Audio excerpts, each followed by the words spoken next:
Welcome to Pregnant Possibilities. I am Jeanne Schumacher, and my partner in crime is Dr. Debra Shapiro. And we want to help women to get your bodies pregnant ready.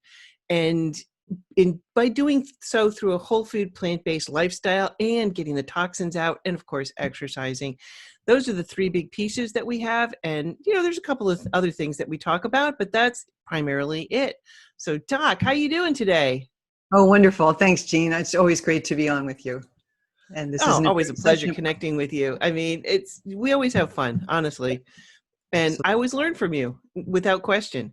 And I learn from you. It's mutual. Yes. All right. We've had people writing in questions. And if you do have questions for us, you can connect on the Facebook Live today, or you can send your questions ahead of time so that we can research them and make sure that we get your questions answered. So we've got a few questions.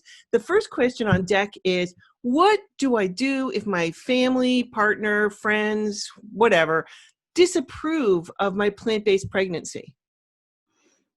This is very tough right now. There are just a small percentage of people who are plant-based, and probably in this country, and probably even a smaller percentage are trying to have pregnancies that are plant-based. And if anyone was here with us last week, you heard Dr. Clapper talk about his experience, and I can echo that when people have plant-based pregnancies, the outcomes are excellent, and the pregnancies are much less complicated, and the babies are going to be healthier. And of course, this is the way for our world to go forward, because we can't really, it's not sustainable to be eating the way I grew up eating. So, but still, you're going to run into trouble, because most people, probably 95% of the population here, are not plant-based yet. And so this is very tough. I think there's a difference between being supportive and or not being supportive and actually trying to sabotage you. So, and the first thing I would do is focus just on your spouse. I kind of feel like if you can have your partner be supportive, or at least not try to sabotage you, and understand, then you're going to be in much better shape. And you have to pick your battles. So you might not be able to get all of your friends on board with this, and start with your partner. And I guess you should look first at why you're doing this. Are you doing it for your health? Are you trying to lose weight? Did you learn about, especially through the program, did you learn that saturated fat affects the fetal brain? Did you learn that these toxins that affect the fetus and can go on to affect later generations? Are you trying to reverse disease before you get pregnant so you have a healthier pregnancy? Are you doing it for the environment? Are you doing it for the animals? So there are so many wonderful films that you can watch with your partner to sort of introduce that person to the idea of veganism. Everything from, you could just start with Forks Over Knives, which is wonderful. Cowspiracy is about the environment. What the Health is another one. Then there's, if they're interested in animal welfare and you think that they could be interested in that, or then things like Dominion or Earthlings. They're hard to watch, but they're very, very important. The Ghost in the Machine is another one. What came before, that's what I watched. It was also, do you remember undercover videos that you can watch from different organizations? I can't watch them. Some people can't, right? And I don't watch them anymore, but you know what to start with?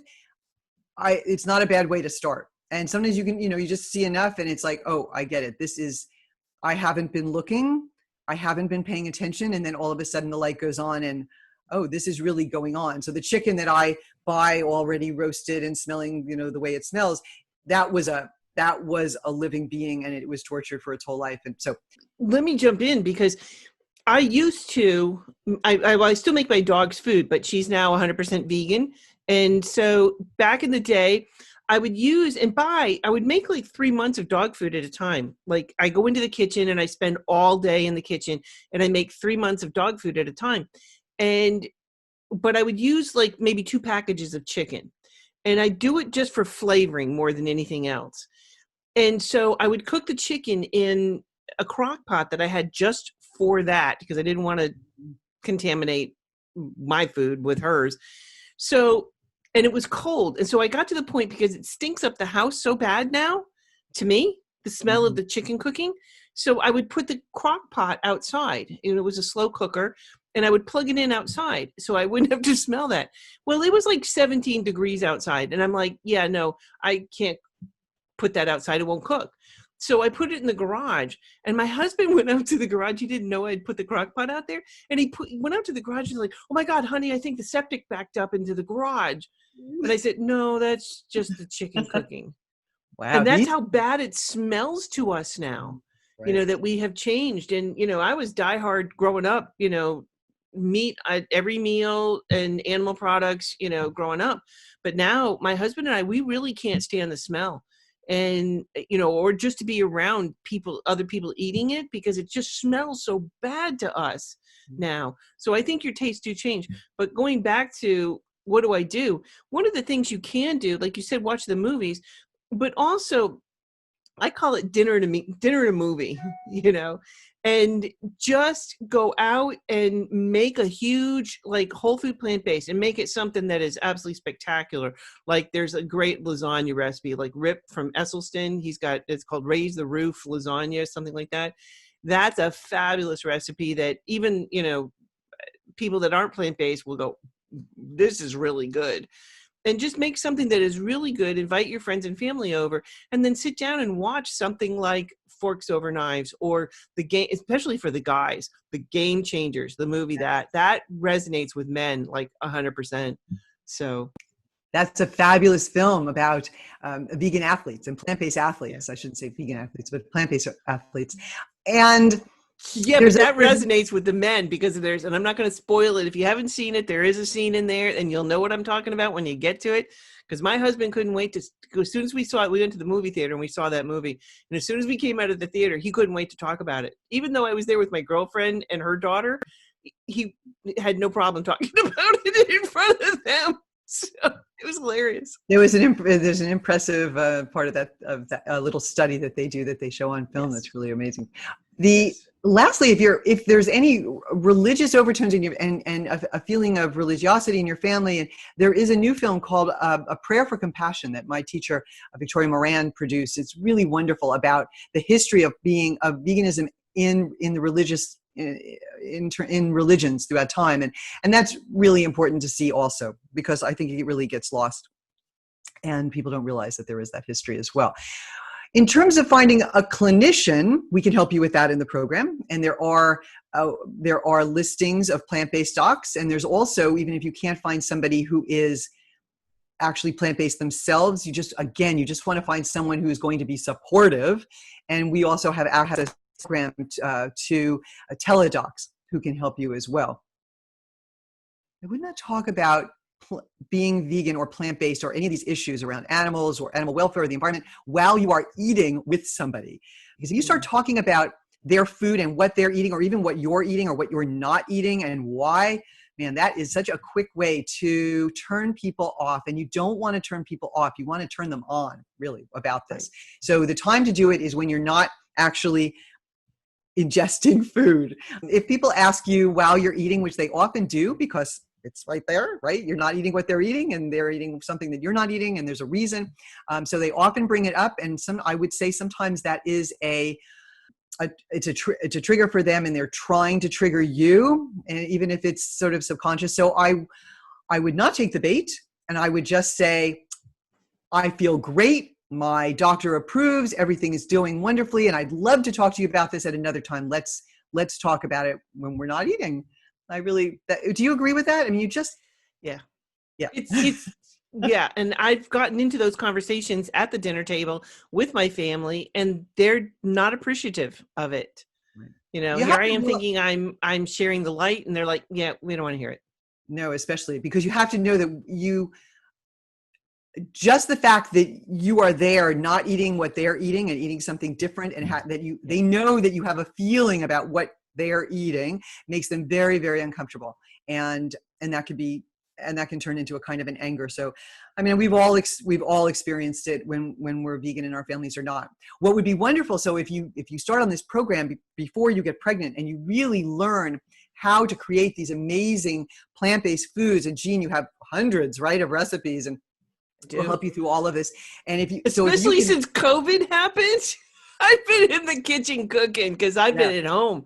So, Exactly. I've really added a lot to our collection. So, there's Right. a lot of plant-based recipes. It's fantastic. It's really fantastic. And you also have videos of you making them. So it's all just wonderful. But if you can learn before you even have the baby, how to shop, how to prep, how to cook, how to prepare delicious meals for yourself, your spouse, your family, your child, then, really you can go on and we can change the world. So, Right. right. Exactly. Okay. Next question up on deck is, am I less likely to have morning sickness if I have a plant-based pregnancy? Yes, this is absolutely true. And I've seen it, of course, in my patients as well. There are a couple things we could talk about. So one is that saturated fat seems to be a trigger for morning sickness. And there's also that the hormone of pregnancy, the HCG, is actually, it's a hormone made by the early placenta. It's actually affecting the nausea center of the brain directly. Estrogen is also related to morning sickness. But there's also something else, and that is that evolutionarily, this might actually have been protective, because when you're pregnant, your immune system is a little suppressed because half of the baby's DNA comes from somebody else, right? And so you don't want to build an immune response against this little embryo. And That would early in be the a good. pregnancy, right? And early in the pregnancy, is also a time of rapid growth and development, right? Of this, so that you're more at risk for something that could cause a miscarriage early on in pregnancy. So it makes sense that you would want to be protected against ingesting poisons and toxins that might be bad for the baby. So, meat is apt to have bacteria in it and viruses and it has toxins and things that can be bad for the developing embryo. So we think this actually might have an evolutionary component to it. There are wonderful ways. So we notice actually that vegan communities have much less, because you're not getting the saturated fat. I mean, you can have some saturated fat actually from things like palm oil and coconut oil, but we would recommend that you not use those things and oil in general. But most saturated fat comes from meat and eggs. And these are the things, and even their smells, really trigger this nausea in people when they're early in their pregnancy, and sometimes throughout their pregnancy, and not just in the morning too. I mean, people can just be sick. So you're going to have less morning sickness if you're eating a low saturated fat plant-based diet. And usually I don't see people having an aversion to plant-based foods the way they do to meat. And treatments, we know that ginger is excellent for nausea and for morning sickness. So ginger chews, ginger tea, even like quarter teaspoon of ginger, that also helps with headaches too, but migraines. But ginger and vitamin Peppermint, B6. Oh, and peppermint too. Yes, and 25. chamomile. What? Chamomile. Cool. And 25 milligrams of B6, of vitamin B6, 3 times a day is also one of our first line treatments for nausea and vomiting in pregnancy. Sometimes people get so ill, though. I have not seen this in vegans, but sometimes people do get so ill that they actually need to get IV and really they're not able to take anything. And I've had some very, very sick patients, but they were not vegans. They were not. So in your experience, the people that are vegan or plant-based definitely have very little morning sickness. Right. But of course, I haven't had that many vegan pregnancies that I've cared for, but yes, I haven't seen that. And certainly the studies sort of bear that out, that there will be less morning sickness if you are on a plant-based diet. And we think that's mostly because of the decrease in saturated fat and just avoidance of these products that traditionally can have toxins in them and bacteria and things that could make the baby sick or that could cause you to miscarry. So. All right. Great words, Doc. Well, here's another good question. And I think this is kind of the foundation of our program, because this is one of the things we really want to help, women, because a lot of women are having trouble getting pregnant, as women are starting to have their pregnancies later. They want to establish their careers first and, have some fun before, you settle down and start raising a family, because your life will change as soon as you start to do that. So Yes. will my chances of conception Mm. increase if I'm plant-based or vegan? Yes, they will. They will. But your chances of conception, because of your own body's increase in fertility, but also for your spouse, for for the sperm, because the sperm are definitely affected by saturated fat. And again, that's a huge change, a huge shift when people go from being eating a traditional, the standard American diet, we call it the SAD diet, right? To more of a plant-based diet and a naturally low saturated fat plant-based diet. So the sperm are going to be much better quality, and they're going to be more of them. For you, getting down to an optimal weight, and we see this, there's really just been this explosion of being overweight and obese in this country. And that is having a terrible effect on fertility. So your fertility will increase, even if you can just lose a few pounds if you're overweight or obese, even they say like 7 pounds. But if you could get down to the sweet spot, which is a BMI of sort of 20 to 24 or 22 to 24, that would really be optimal for conception and for improving your fertility. Also, the way we're eating now just has so many, they call them endocrine disrupting chemicals in our food that also disrupt our own hormone systems. And so that's going to throw things off. And the way we cook our food can create these advanced glycation end products, AGEs. And that's really associated with things like PCOS and anovulation. So you want to get your body in better hormonal balance, and that's all through diet. And in addition, managing your stress, because, we all have stories about that, right? When people are so stressed out and they can't conceive, and then all of a sudden they give up and they go to adopt, and then whoop, they conceive. And I even have a neighbor who's that exact story. So they have 2 children, 9 months apart, because she conceived basically when they were down getting being at the birth of the adopted child. So that happens. So of course, stress is very important. And in addition, we know that your stress can actually be something that's carried down through generations. So that's very important to manage your stress. And exercise. So exercise and aerobic exercise will also increase your fertility. So it's not just, of course, being vegan, because you can be a very kind of sloppy vegan where you're just eating chips and Coke and vegan ice cream. There's just a new vegan ice cream that came out at Trader Joe's, which is excellent. But so you can Have we tried it, Doc? I've tried it. My wife likes these things. So yes, I have a liquor too, and then pass it on. So it's definitely a treat. But my favorite treat, let me just say, my favorite treat are medjool dates with a couple of walnut halves inside. That is the most wonderful treat. If you just, you only can't have more than 2 or 3, otherwise you kind of OD on the sugar, but it's a healthy sugar because it's a whole plant food, and I would definitely recommend that. In addition, right now, peas in a pod are so amazing, and right now, so they're very sweet. And if you can get your taste buds to switch from liking ice cream, I know it seems hard, but like ice cream, to peas in a pod, it would be much better for getting pregnant. And the Adventist 2 Health Study, or the Adventist Health Study 2, was looking at this huge population of Seventh-day Adventists down in Loma Linda, California, and they could stratify them by what they ate. So there were Adventists who, none of them smoke and none of them drink alcohol. So and they're all, and they've got this social structure, which is wonderful, like any of the blue zones. But they ate a variety of different diets. So some were eating meat, some were eating fish, some were eating just dairy and lacto-ovo vegetarians, and some were vegans. And what they found was this stepwise progression, both for diabetes and for hypertension and for heart disease and for obesity. So what's interesting is that the only group that actually had a normal body mass index, BMI, under 25 were the vegans.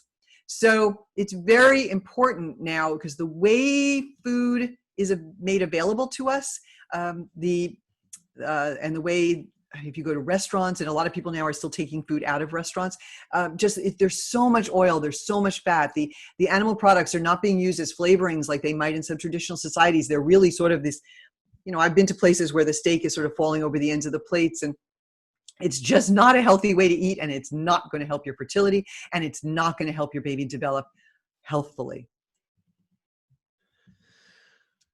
It's so true. And especially from eating out. Oh my gosh. Yeah. I mean, the amount of salt that's in food when you go out to eat is ridiculous.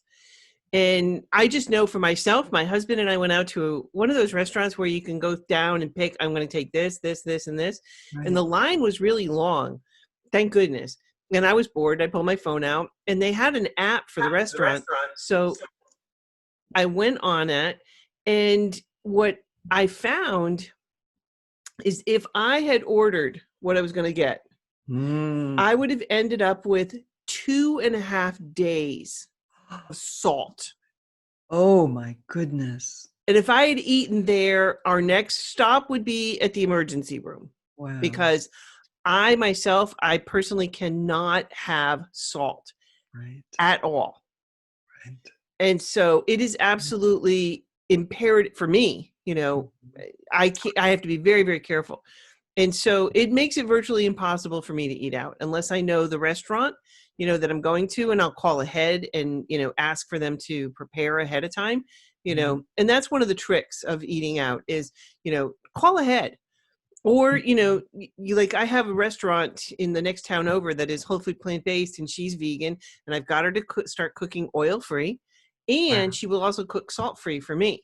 So, you know, we put our order in and then my husband goes and picks it up and, you know, it's just so nice to not have to cook because I prepare all my meals, you know, so it's a treat, you know, for us to have somebody else make it.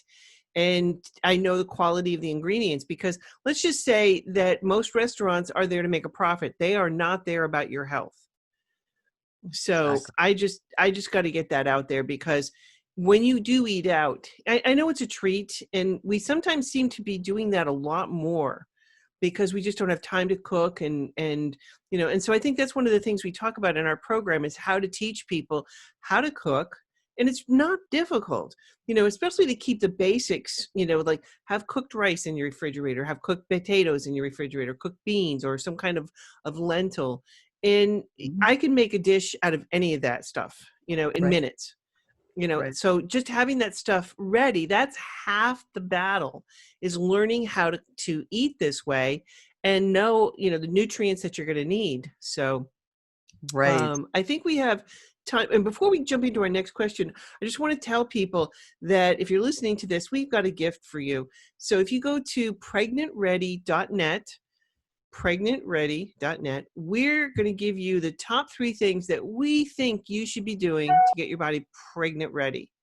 So pregnantready.net, get your free gift for the top 3 things. And we dive deep into this because that's what we're about. We just want to help women to get their bodies pregnant ready because I think one of the reasons why I did this is I wish I had had this when I was pregnant with my children because I didn't know this stuff. And I wish I did because I know I caused a lot of problems for my children. I mean, I didn't know it because I was doing what I thought was the best at the time. So I know my children my daughter in particular is going to be dealing with an autoimmune disease for the rest of her life. And I know it was because of dairy. And I will have to live with that for the rest of my life. And so I think this is one of the reasons why I'm trying to pay back to the universe. And you know, I feel bad that I did that to my daughter.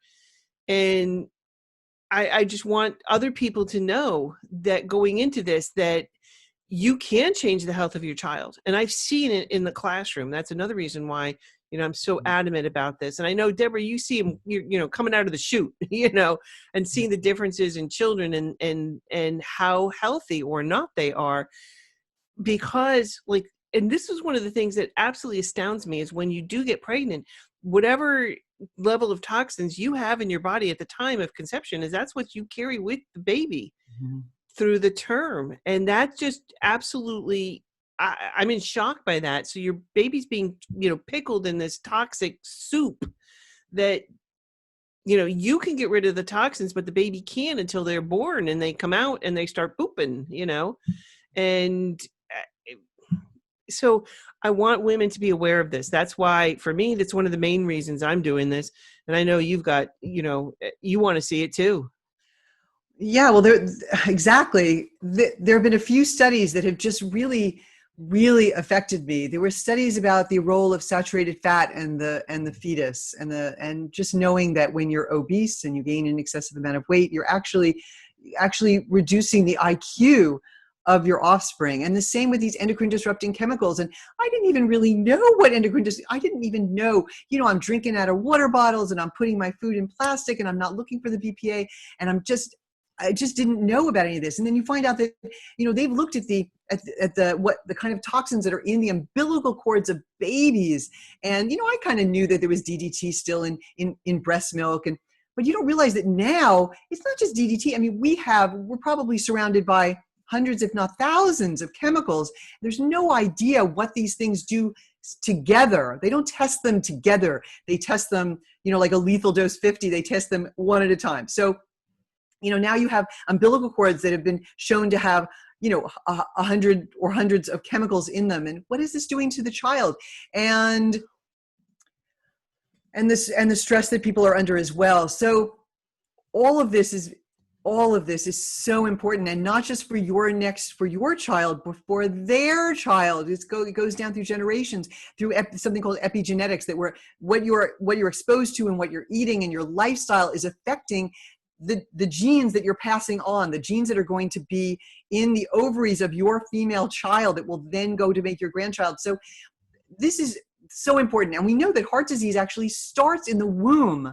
So if you happen to be developing inside of a mom who's obese, who's eating just the typical kinds of, you've seen the ads for these burgers and things that are just a mile high, they have so much saturated fat, then you will start as a fetus, you will start to have some intimal thickening, and by 10 they actually already see these fatty streaks, and by 18 you've already have some cardiovascular disease. So we have to stop this. We have to make people healthier and happier. I mean, I haven't even talked about sort of emotional health, right? But you mentioned autism spectrum disorder, ADHD, learning disabilities. All of these are going to be higher, and the risk of schizophrenia and other kinds of neurodevelopmental disorders. It's all going to be higher when people are not eating people are not eating a plant-based diet with appropriate supplementation. It's so, so important. And we need the next generations to be so well equipped to deal with the problems of the world that we are going to be facing, not the least of which is our environment, and the way we're eating is not sustainable. So it's all this huge loop. We cannot afford to be raising the next generation eating the way I was raised, with, bologna and eggs and cheese for breakfast, and right, spam with fake maple syrup. I mean, it was really not good. But all this to say is, I have changed the way I eat, and you can too. Anyone can. I know. Well, and I just think about this. Stop and think about this for a moment. I'm 60 years old. So I was born in 1960, if you want to do the math. Mm-hmm. So think about this. Growing up in my neighborhood, I knew every kid in the neighborhood. Not one. I didn't know one autistic child. No. It wasn't until the 1990s that I started encountering autism or autistic children in the classroom or, where I was working. And now it's, according to the CDC, 1 out of 68 children. 1 out of 68. I need you to understand this. So, and I heard another disturbing statistic, and I need to track it down, but they were talking about 1 out of 2 by 2050. And that to me just is, you have, and if you've ever dealt with anybody with autism, it's huge.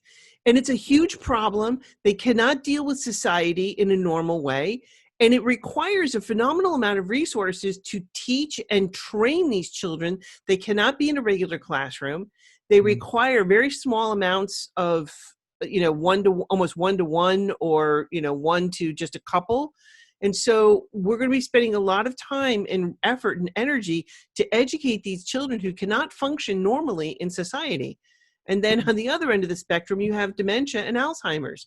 And so, we're seeing that at the other end of the spectrum. But for me, I see it in the classroom, or I used to, because I just stepped out after 35 years. But I saw so many issues. And I think the biggest one for me, apart from like the ADD, the ADHD, the cognitive development, the biggest thing for me was they had a really tough time being able to apply something. So like you learn a concept, Mhm. And then to be able to apply it to a different situation or a different problem, couldn't do it. Could Mm. not do it. Could not do it. Right. And there are environmental toxins, environmental chemicals that you're exposed to on a daily basis that contributes to that happening to your fetus and to your baby. So, I know we got a little derailed about, it's all the vaccines and the mercury in the vaccines, and they've taken out the mercury in the vaccines, and mercury is a neurotoxin. And I had mercury poisoning, and I've had patients miscarry because they had mercury poisoning. And that's why we don't recommend fish to people, because that's a major source of mercury. You can get your omega-3s from an algae source, which is where the fish get them, and that's important for the fetal brain, but you don't need to eat fish because they're living in a toxic soup too. But there are these endocrine disrupting chemicals as well as the saturated fat that affect the fetal brain. So it's very important to know about them and to know how to avoid them. And it can be done. It can be done to some extent. I mean, there's going to be some environmental toxins, like, air pollution. If you live near a freeway, you're not going to be able to change. But that's why it's so important to change the things you can, to do what you can to try to have the healthiest baby possible. That's all. Obviously, we can't put you in a bubble, in a non-toxic bubble. I saw somebody posted on Facebook, a woman going down the street in a bubble, like one of those plastic things. Yes. I'm like, yeah, that's going over a little bit extreme, but yeah, you're right. We can't live in a bubble. We have to learn some of the basics, and even just learning the environmental toxins that you're being exposed to, especially in your home, the environmental, like chemicals like parabens and phthalates that you're being exposed to on a day-to-day basis that you don't even know about or understand. This is one of the things that we want to try and teach you about, these toxins and what they're doing to you and how bad they are for you. So you've got to learn. When we teach you about this, we teach you about the environmental working group and all the resources that they have, which is tremendous. There's a lot to learn. Like I said, I wish I could go back in a time machine and redo my pregnancy and redo what I did and how I raised my children. I wish I could go back and redo that, but there's no do-overs. There's no do-overs, especially with your children. No, and I agree. I wish I could go back, and I wish I had all this information before I had my 27 years as in a private practice OBGYN. But anyway, we don't have the luxury of going back, but we can move forward, and people are still planning to have babies, maybe not, in the next month or two, but we're hoping, because it takes a little while to clear all of this out. Dr. Greger actually says you could take 5 years to get rid of some of these persistent organic pollutants from your body. We get rid of mercury much quicker. The half-life is 100 days, but still some of these take longer. So if you have 75 pounds of weight that's sort of extra that you're carrying, this would be a perfect time to take the next 6 months to a year or longer and really get in better shape so you can give your baby the best start in life. Because really, how you mother starts before you get pregnant. That's what I would now say. And I didn't know that before. I really never knew it. And they don't call it labor for nothing. Just saying.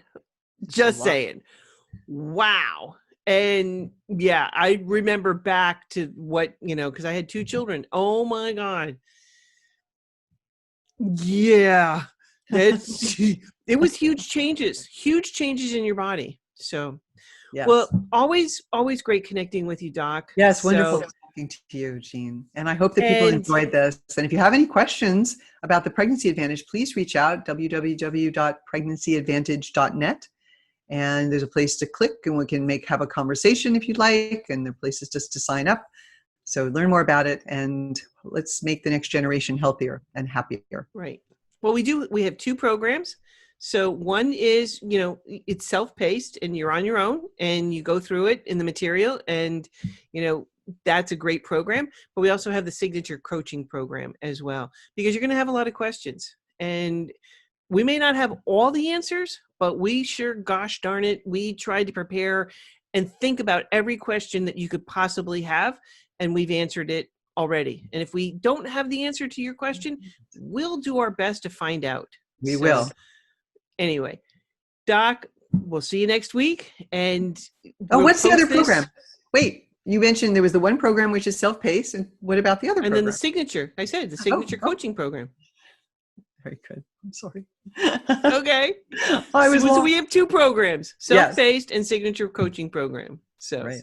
All right. Thank You were you. testing me to see if I was paying attention. I was paying attention. Well, there's a private Facebook group, and yes, that's one, and coaching every week. Thank you.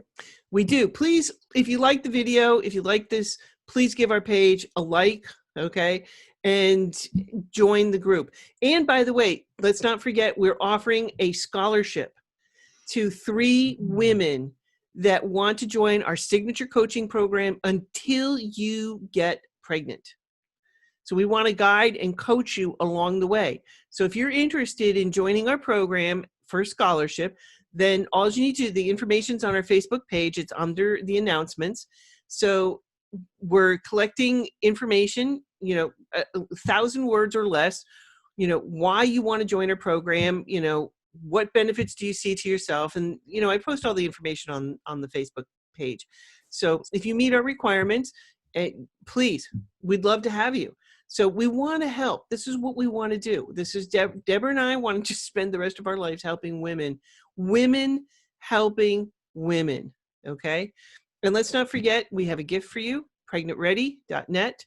Get your top 3 things to help your body get pregnant ready. And we'll see you guys next week. Next week. Thank you, Jeanne. All right. Thank you. Bye, everyone.